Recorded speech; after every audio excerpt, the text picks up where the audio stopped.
Hi, everyone. Welcome to Sunday's Other Scriptures for November 24th. It is the last Sunday in the church year. The church year starts with Advent, the season of anticipation and preparation for the coming of Christ. The church year ends with readings about the end of the world, appropriately enough. And that, of course, is the thread that ties our readings together for this Sunday. We start with Isaiah 51, just a couple of quick verses from there. For most of Isaiah, God is rebuking his people and the nations of the world for ignoring him, ignoring his laws. And of course, the people who suffer in that case are generally the poor and the vulnerable. In the second part of Isaiah, though, you get more messages of deliverance and reconciliation. And that's what this passage is, that God's justice is coming quickly, which is bad news if you're on the wrong side of God's justice. But if you are a person who has suffered, who has been persecuted, who has been executed, who has been tortured, who has had your land stolen and yourself and your family abused by those who ignored God, this is good news that his law is going out from him and his justice is coming.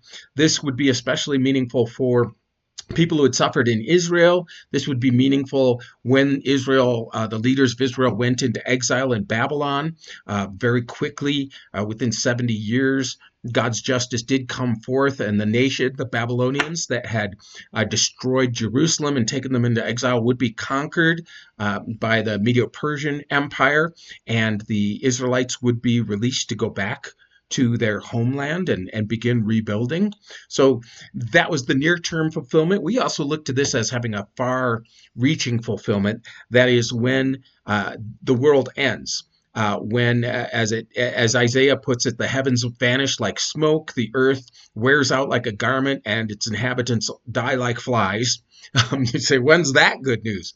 Well, it's good news because at the end of time, we look forward to justice, and those who have been suffered for good, that they will be restored. And we look forward to a new heaven and a new earth.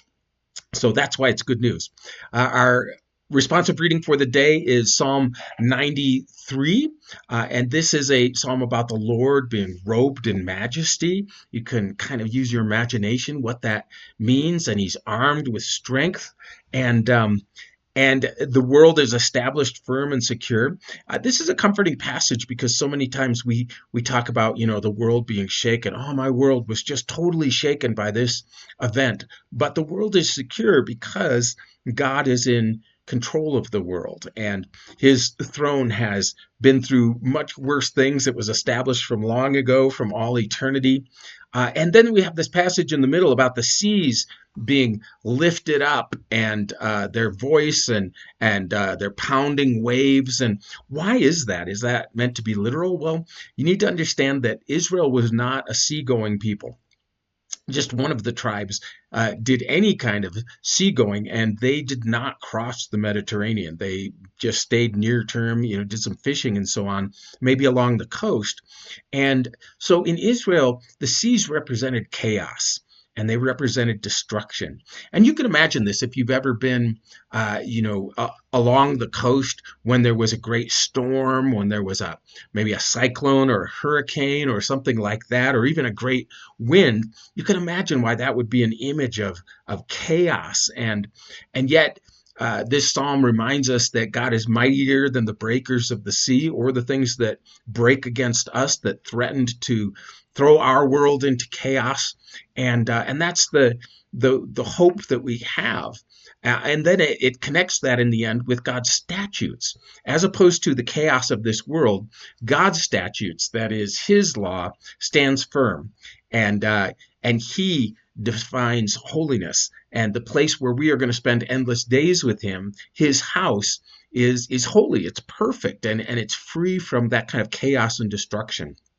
Now, our gospel reading for this morning is Jesus talking about the end times, continuation of the reading from last week out of Mark's gospel. And this is a little complicated because in some of the other gospels, Jesus, the setting is the same. Jesus and his disciples are in Jerusalem, and the disciples are impressed with the temple. It was one of the great wonders of the ancient world. It has made out of these great stone blocks the size of garages. It was adorned with gold and bronze pillars. And ancient authors said as you came over the mountain and gazed at Jerusalem, the sun would hit it and it just absolutely lit up. It was just this amazing temple to God that had taken 46 years for Herod to rebuild. And yet Jesus announces that that temple is going to be destroyed. And the disciples ask, two questions when they have a chance to talk to Jesus on the Mount of Olives. They ask, when is this going to happen? And what's going to be the sign at the end of the age? And those turn out to be two different questions. They assume that the temple will be destroyed and that's going to be the end of the world. It turns out that's not the case. And Jesus has a dialogue in the Gospels where he talks about these things and those things. And I learned this interpretive move from Grover on Sesame Street, who would say, near, far, near, far. That we should always pay attention to the setting, to what's near term and what's far. And Jesus, as it turns out, is going back and forth between these two events. One near term, which is the destruction of the temple. And the way you can tell is he says, these things, near term, these things. And he's talking about the destruction of the temple. But then he says, but in those days, and then he's talking about the end of the world. And so pay attention to that as you read through this passage in Mark. In those days following that distress, the sun will be darkened, the moon won't give its light. These are clear signs, Old Testament, New, of the end of the world. The stars falling from the sky, the heavenly bodies being shaken. And then at that time, the men will see the Son of Man coming in the clouds with his power and glory. So this is clearly a passage about the end times, and he'll gather his elect from the four corners of the earth, from the four winds. You may be, if you're familiar with biblical numerology, you know that four is the number of the earth, four cardinal directions, four winds, four corners, even though they didn't necessarily believe the world was flat any more than we do. Some people do. They always talked about the four corners of the earth, not because it was square, but just because that was, we have a tendency to build rectangular and square buildings. And so the elect, that is those chosen by God, will be gathered by an angel in the end times. And that's good news. And so when you see, Jesus goes on to talk about a fig tree. When you see that the fig tree, the twigs are getting tender and its leaves come out, you know that summer is near. I used to grow fig trees, had a couple of them, 3 of them, and that was the truth. They were one of the earliest. They put forth these great leaves right at the beginning of summer, and Jesus is saying, watch for the signs. You'll be able to tell when it's about to, when the world's about to end, and watch for the signs. And it turns out the Christians were able to tell when the temple was about to be destroyed. Jesus says, I tell you the truth, this generation will certainly not pass away until all these near-term things have happened. And that was the case. Within 40 years, which was a biblical generation, the Romans had had enough. They came and besieged Jerusalem, and they conquered the city, killed a massive number of people, and destroyed the temple utterly. That it's such that it's never been rebuilt. But the Christian believers, this was one of the great breaks with Judaism.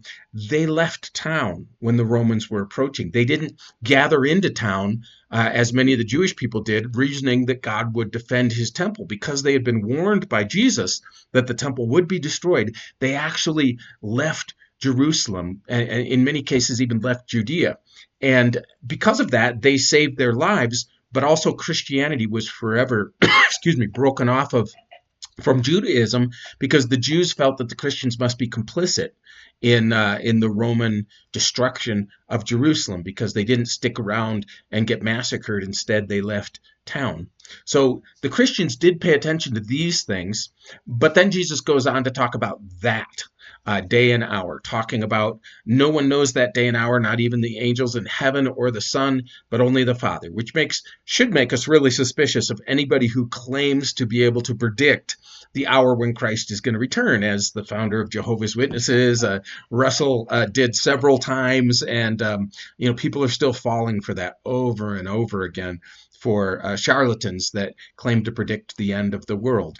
Um, Jesus says nobody knows that, but be alert. You don't know when that time's going to come. So be alert doesn't mean try to predict it so that you can kind of hedge your bets. What it means is to watch for it, to be alert to what God is doing, to the state of the world. Don't just hunker in a bunker. Don't just care about my own personal good, but be aware of what's happening in the world, and especially of what God is doing.